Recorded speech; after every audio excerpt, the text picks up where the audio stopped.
जय जय रघुवीर समर्थ. श्लोक क्रमांक 91 आणि 92. नको वीट मानू रघुनायकाचा, अति आदरे बोलीचे राम वाचा.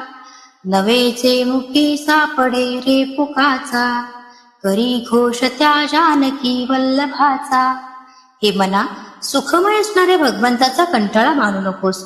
अतिशय जवळ असणाऱ्या आत्मतत्वाला विसरून कष्टी होऊ नको. ईश्वराच्या ठिकाणी अतिशय पूज्य भाव ठेवून मुखाने नामस्मरण करावे. अरे मना, असा हा अंतरी सद्भाव ठेवशील तर तुझे काहीही खर्च होणार नाही.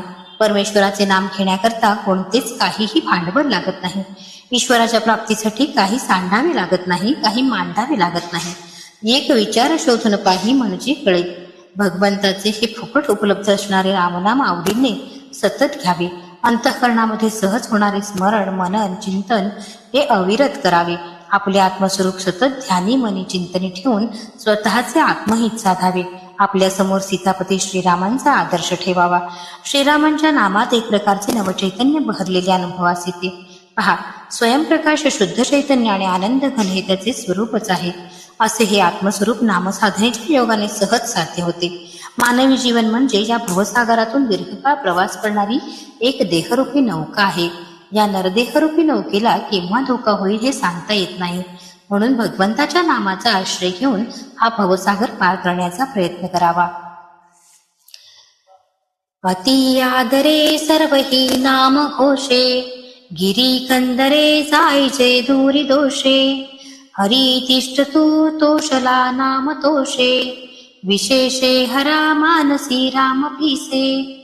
जो कोणी अतिशय श्रद्धेने सद्भाव ठेवून नामस्मरण करतो त्याचे सर्वही दोष निघून जातात.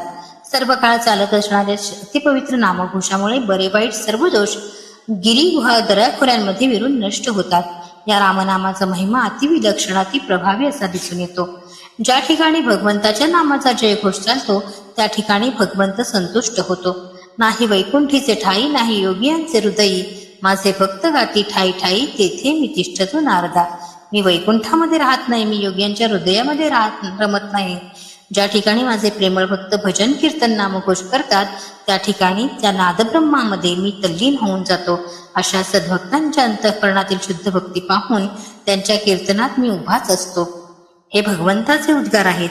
असा हा भगवान नामाचा महिमा भगवान शंकरांनी जाणला. ते योगीजनांमध्ये सर्वाहून वरिष्ठ आहेत. या रामनामरूपी नामामृताच्या योगानेच ते दुःखमुक्त झाले, कृतार्थ झाले.